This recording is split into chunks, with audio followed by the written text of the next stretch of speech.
Hello बच्चों, कैसे हो। आज हम 11th क्लास का अगला वीडियो अपलोड करने जा रहे हैं। उसमें वेक्टर एनालिसिस हम लोग शुरू किए हैं। वेक्टर एनालिसिस में आपको बताए थे स्केलर क्वांटिटी क्या है, स्केलर क्वांटिटी का डिफिनेशन, उसका मैथमेटिकल ऑपरेशन बता चुके हैं। अब इसके बाद हम बताएंगे आपको what is vector. Vector mathematics में भी आपको पढ़ना है, इसलिए इसको बहुत बढ़िया से आपको ध्यानपूर्वक पढ़ लेना है। यह आपको फिजिक्स में हर आपका ब्रांच में यूज होता है। आप देखेंगे अपने सीनियर से या कोई भी पूछता है कि वेक्टर आपका क्लियर है कि नहीं है, इसलिए वेक्टर को आप बहुत बढ़िया से पढ़ें। जहाँ जो भी डाउट हो आप डायरेक्ट हमें कांटेक्ट कर सकते हैं। मेरे मोबाइल और व्हाट्सएप नंबर दोनों एक ही है। तो इससे पहले हम पढ़ाए थे आपका कुछ न्यूमेरिकल्स एरर एनालिसिस का। इस एरर एनालिसिस में हम बोले थे कि जो भी बच्चे का डाउट प्रॉब्लम होगा आप व्हाट्सएप पर भेजिएगा, मैं उसको डील जरूर करूँगा। तो एक बच्चे भेजे हैं, उसको हम बना देते हैं ताकि आप लोगों को प्रॉब्लम सभी को क्लियर हो जाए। प्रॉब्लम क्या है हम लिख देते हैं, क्लास 11th का, ठीक ना। देखिए क्वेश्चन क्या है, एरर का ही है। उसके बाद हम शुरू करेंगे vector. To find value of G using simple pendulum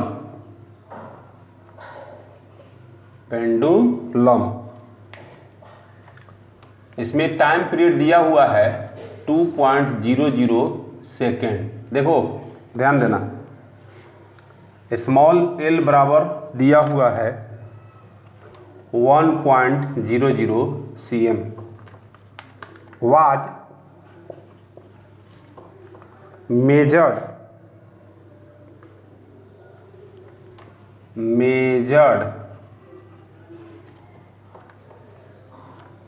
estimate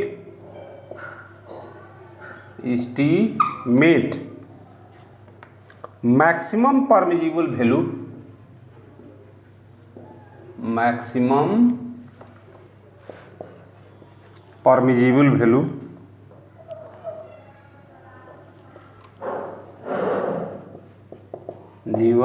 value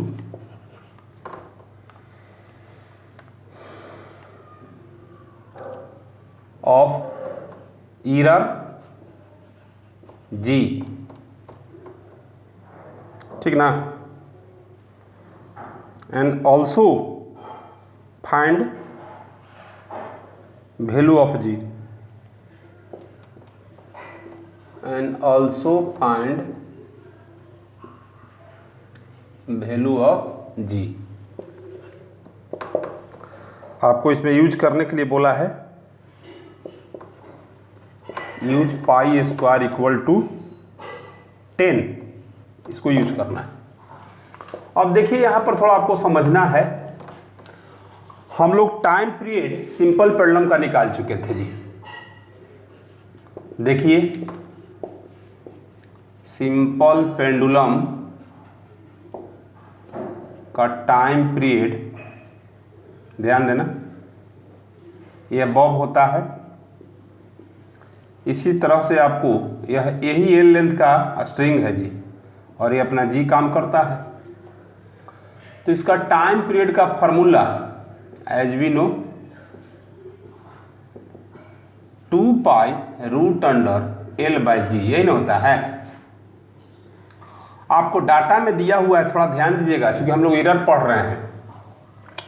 तो गिवन में आपका दिया हुआ है t इक्वल टू 2.00 सेकेंड। अब ध्यान देना है यहाँ पर, एक्चुअल में यह आपका टाइम पीरियड का यदि एब्सोल्यूट वैल्यू निकालेंगे तो यह आपको देखिए एक्चुअल में मिनिमम काउंट आप लोग नहीं पढ़े, पढ़ना भी नहीं था, इसलिए हम डायरेक्ट आपको एक टेक्निक दे रहे हैं कि एब्सोल्यूट वैल्यू, हालांकि जी का वैसे नहीं निकलेगा, वैल्यू ऑफ टी यानी डेल्टा टी, ध्यान दीजिएगा यह लिस्ट काउंट से निकलता है जी।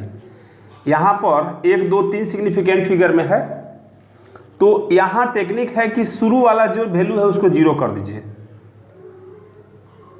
पॉइंट, और लास्ट वाला वैल्यू को 1 कर दीजिए जो गिवन है उसमें, तो यह 0 0 हो गया 1। यह एब्सोल्यूट एरर किसका निकला? Time period. अब लेंथ भी दिया हुआ है, तो लेंथ बराबर 1.00 सेंटीमीटर, तो इसका एब्सोल्यूट उसी ऐसा एब्सोल्यूट ऑफ डेल्टा एल, देखो इसको 0 कर देंगे, इसको 1 कर देंगे, 0.01। क्लियर हो गया? अब आपको फाइंड आउट करना है डेल्टा जी इक्वल टू वाट और जी इक्वल टू वाट। तो टाइम पीरियड का तो फॉर्मूला दिया हुआ है, तो पहले हम लोग जी निकाल लेते हैं। जी निकालने के बाद फिर डेल्टा जी निकालेंगे इस इक्वेशन से ही। तो देखो तो इसको स्क्वायरिंग कर देते हैं, स्क्वायरिंग ऑन बोथ साइड्स। देखो जी यहाँ पर टाइम पीरियड दिया हुआ था, इसका एब्सोल्यूट वैल्यू निकाले, तो इसको आप 0 कर दिए, लास्ट को 1 कर दीजिए, ये आपका लिस्ट काउंट से निकलता है, ठीक है ना। उसी तरह से लेंथ का यहाँ दिया हुआ था, तो आप कर दिए 0.001 cm, तो यहाँ हमको ये निकल गया। अब लिस्ट काउंट कर रहे हैं, एब्सोल्यूट एरर आपको निकालना है जी का और जी का, कैपिटल जी का वैल्यू। चलो देखो, squaring on both sides बिगेट, clear है। तो ई आपका आ गया टी स्क्वायर 4 पाई स्क्वायर और स्मॉल एल बाई जी। तो टी दिया हुआ है, देख लो, जी निकालना है, तो 4 pi square into small L by T square, 4 into pi का वैल्यू, पाई स्क्वायर का यूज करने के लिए बोला है 10, ये हो गया 10, ठीक ना। और एल दिया हुआ है 1 और टी दिया हुआ है 2, तो 2 इंटू 2, तो 4 4 कट गया, यानी जी का वैल्यू 10 है। क्लियर हो गया। और 10 निकालने के बाद में ध्यान देना, अब आप क्या निकालेंगे, यहीं से स्मॉल जी का वैल्यू निकाल चुके हैं, डेल्टा जी का वैल्यू निकालना है। तो देखो तो यहीं से कर दो ना, कोई दिक्कत नहीं है, यहीं से। नाउ जी बराबर 4 pi square L by T square. बताए थे कि आपका एरर निकालने में इसका हम लोग कोई यूज नहीं करते हैं, तो आप delta G by G is equal to, इसको छोड़ देंगे, delta L by L plus E आपका पावर नीचे रहे या ऊपर रहे, 2 से गुना डेल्टा टी बाई टी। अब जी का यहाँ वैल्यू पुट करके आंसर आ गया जी, तो delta G by G equal to, इसका कितना हो गया 0.01 बाई 1, 2 इंटू 0.01 बाई 2, ठीक है ना, आ गया आंसर। आई इंटू जी से गुना कर दो, जो आया सो आंसर आ गया। क्लियर है। चलिए, तो ये आपका हो गया, नोट कर लेना।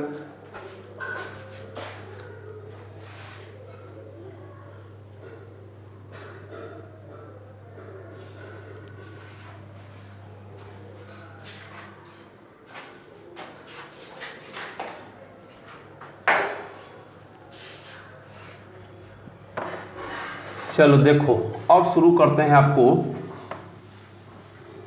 वेक्टर डिफाइन करेंगे, वेक्टर को कैसे हम लोग ऐड करेंगे, उसके बाद उसका फार्मूला, टाइप्स ऑफ वेक्टर, ये सब करेंगे।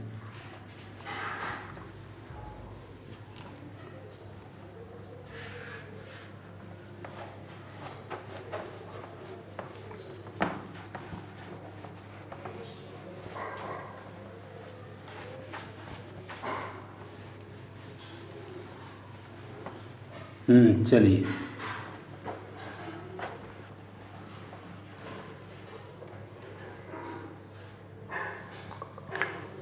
यहीं से स्टार्ट करते हैं। वेक्टर, देखो बाबू, स्केलर हम लोग पढ़ चुके थे, याद होगा। स्केलर में क्या था? जिसके पास only magnitude but no direction is called scalar quantity. Clear है ना? उसी तरह से आपको वेक्टर में, वेक्टर इसमें मैग्नीट्यूड और डायरेक्शन दोनों होना चाहिए। साथ साथ यह कुछ रूल भी फॉलो करता है जिसको parallelogram law of vector addition बोलते हैं, या ट्रायंगल लॉ भी बोल सकता है। तो एग्जांपल में पहले देख लो। Displacement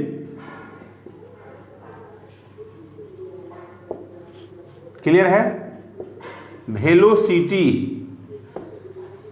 acceleration, force, torque, electric field, etc, जितने भी हैं सब आपका क्या है? Vector quantity. तो इसको डिफाइन करेंगे। Those physical quantities, those physical quantities which having only magnitude but no direction is called, sorry ये स्केलर का लिखा गया जी। Those physical quantity which having magnitude as well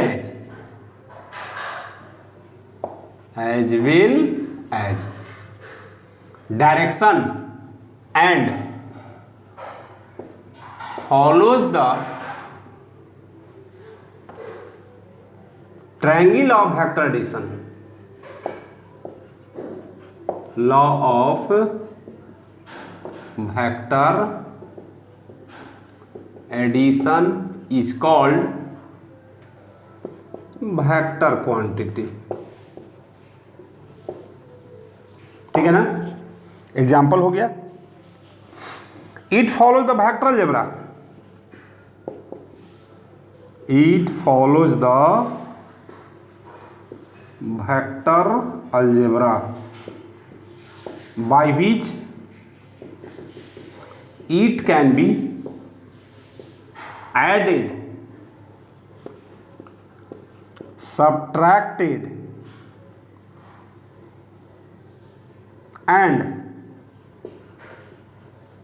multiplied। ठीक है ना?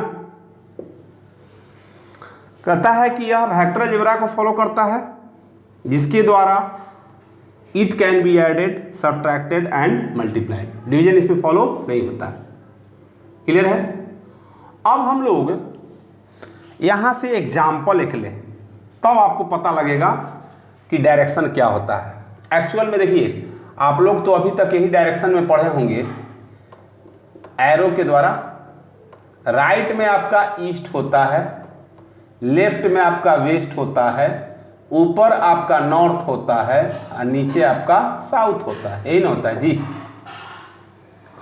हम लोग डिस्प्लेसमेंट को एक एग्जाम्पल में ले, कैसे इसमें डायरेक्शन होता है देखा जाए। देखिए, डिस्प्लेसमेंट एक्चुअल में आप लोग पढ़े थे 9th क्लास में ही। Displacement shortest path between initial and final point, initial and final point. ठीक है ना? तो देखो, तो displacement shortest, initial and final point, एक एग्जाम्पल हम लोग यहां से लेके चल रहे हैं, तब क्लियर होगा इसमें डायरेक्शन कैसे आता है।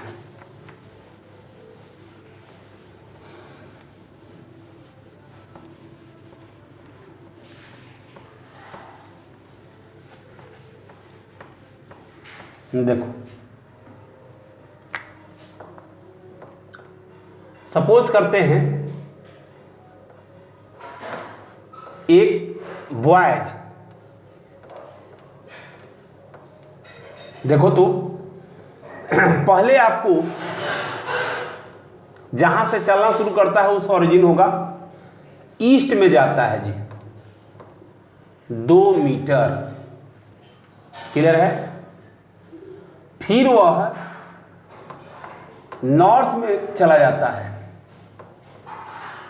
1/2 मीटर या 1 मीटर कर दो। अब देखो तो यहां आपका इनिशियल, यहां आपका फाइनल है। यदि आपसे डिस्टेंस पूछेगा तो डिस्टेंस एक्चुअल पाथ होता है, ठीक ना। तो एक्चुअल पाथ 2 + 1 3 मीटर हो जाएगा। लेकिन शॉर्टेस्ट पाथ आपसे बोलेगा, शॉर्टेस्ट पाथ, तो ये जो हाइपोटेनियस आप निकालेंगे यही आपका इनिशियल और फाइनल के बीच होगा जी, यानी शॉर्टेस्ट पाथ हो गया OB।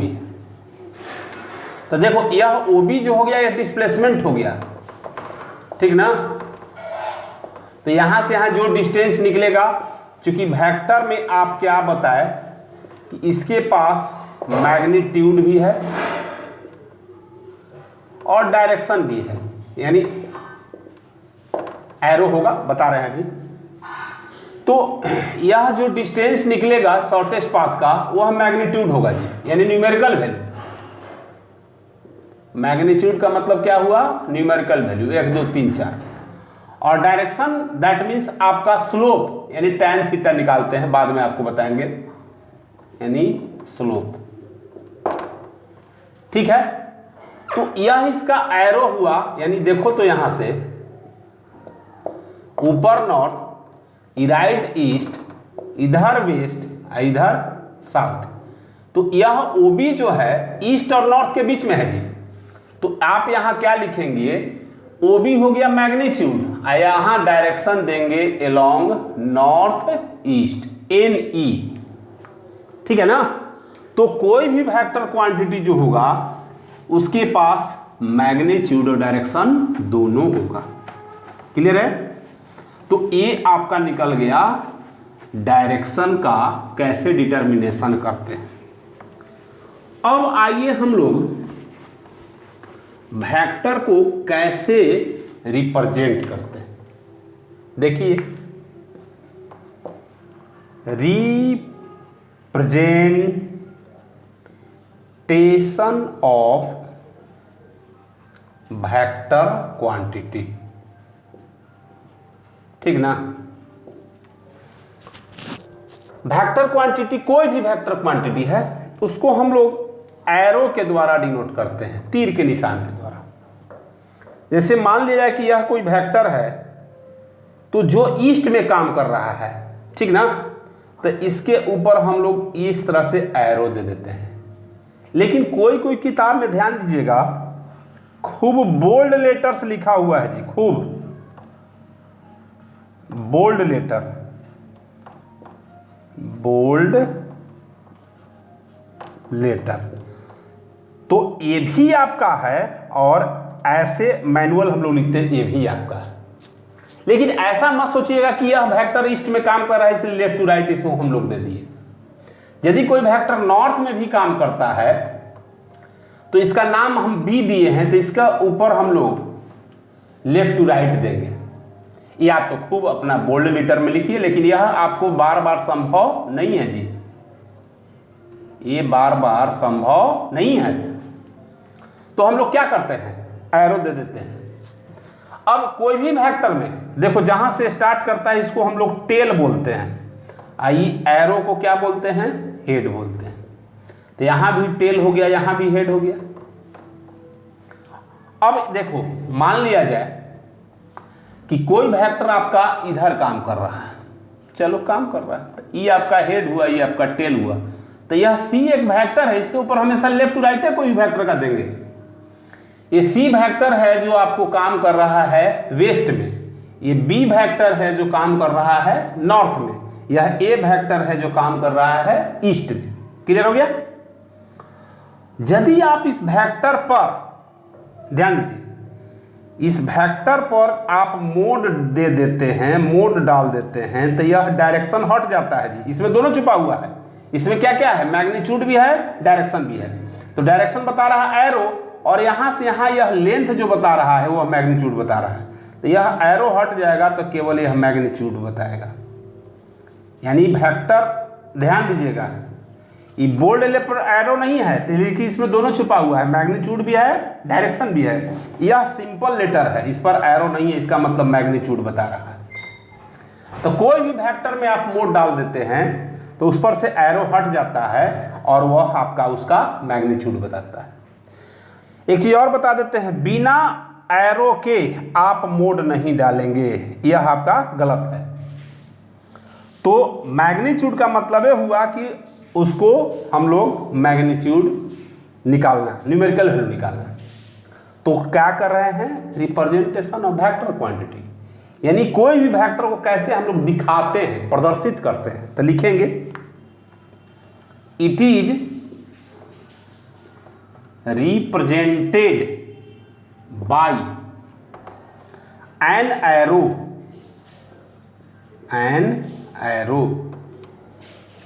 the length of line segment indicate magnitude of vector,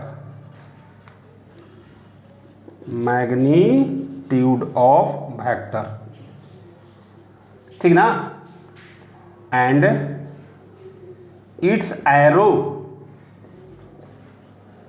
तीर के निशान, इंडिकेट डायरेक्शन ऑफ वेक्टर,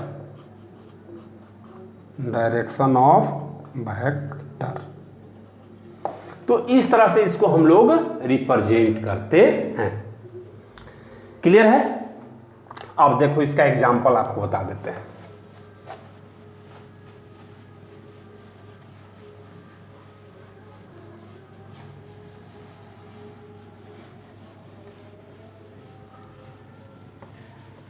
देखिए,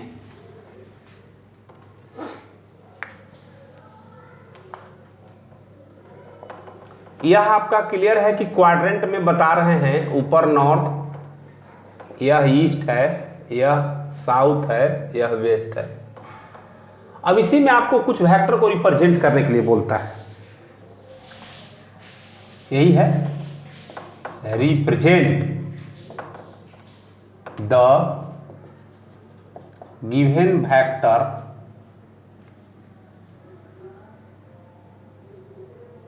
from the statement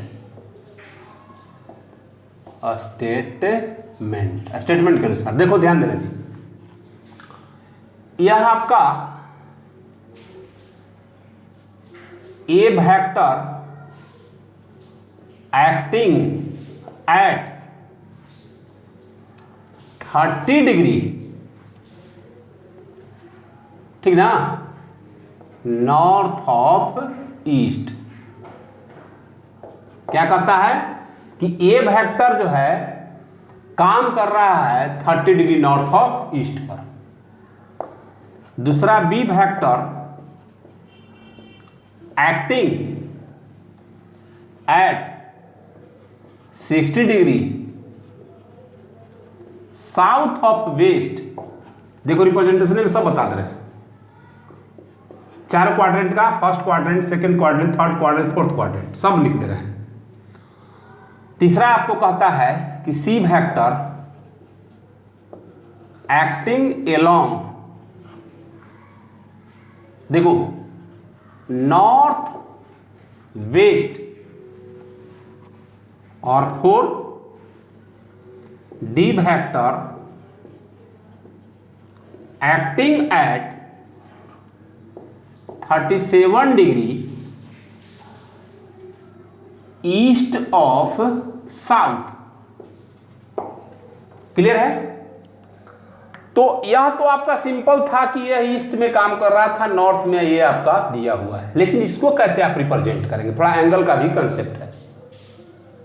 तो देखिए ध्यान दीजिए, इसमें कुछ नहीं है, आप क्वाड्रेंट बना लो, क्वाड्रेंट के अनुसार इसको ड्रॉ कर दो। लेकिन एक एंगल का यहां पर कुछ कंसेप्ट आपको मिलेगा, क्योंकि एंगल में ही सब कमाल है। देखिए कैसे इसको लिखते हैं।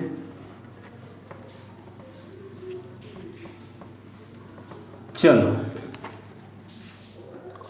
देखो जी, हम लोग डायरेक्शन का क्वाड्रेंट बना लिए। ये हो गया ईस्ट, ये हो गया नॉर्थ, ये हो गया वेस्ट, ये हो गया साउथ। पहला vector acting eight 30 degree north of east. देखो जी, नॉर्थ और ईस्ट, ये वेक्टर को हम लोग यहां एरो खींच दिए, यह ए वेक्टर हो गया। लेकिन यहां पर एंगल जो बन रहा है ईस्ट से भी बन रहा है, ध्यान देना, और नॉर्थ से भी बन रहा है, और यहां दिया हुआ है 30 डिग्री नॉर्थ ऑफ ईस्ट। देखो इसमें एंगल नहीं दिया हुआ है तो इसमें डायरेक्ट कर दिया है नॉर्थ वेस्ट। तो कुछ नहीं करना है, ध्यान दीजिएगा। यदि इस तरह का दिया हुआ है कि 30 डिग्री नॉर्थ ऑफ ईस्ट, तो जो बाद में आता है उधर से ही एंगल हम लोग को लेना है। तो ईस्ट से एंगल लेना है तो ई हो गया 30 डिग्री। क्लियर है? अब इसमें देख लो, B vector south of west में है जी, तो ए आपका साउथ हो गया, ई आपका वेस्ट हो गया, तो हम खींच दिए, यह बी वेक्टर हो गया। एंगल बोला है, अभी मत बोलना कि वर्टिकल अपोजिट है, ये दिया हुआ है आपको। यह B vector acting 60 degree south of west, तब वेस्ट से एंगल बनेगा तो ई आपका हो गया 60 डिग्री, ये गिवन है। क्लियर है? अब C vector acting north west, तो नॉर्थ वेस्ट में देखो ध्यान देना, यह सी वेक्टर खींच दिए, लेकिन यहां एंगल नहीं दिया हुआ है। इसका मतलब कि नॉर्थ और वेस्ट के बीच में कितना एंगल बनता है जी? 90 डिग्री ना, तो दोनों बराबर बराबर होगा, ये भी 45, ये भी 45। तो जब एंगल नहीं दिया हुआ है तो ऑफ भी नहीं लगा हुआ होगा, ध्यान दो। अब तो ये क्लियर हो गया कि डी किधर काम कर रहा है, ईस्ट ऑफ साउथ में, तो ईस्ट ऑफ साउथ में चल दिए, यह डी वेक्टर हो गया। एंगल किधर से? साउथ से, ये बाद में आया जी, तो ई आपका 37 डिग्री। इस तरह से हम लोग वेक्टर को रिप्रेजेंट करते हैं। क्लियर है? तो इसको नोट कर लो, उसके बाद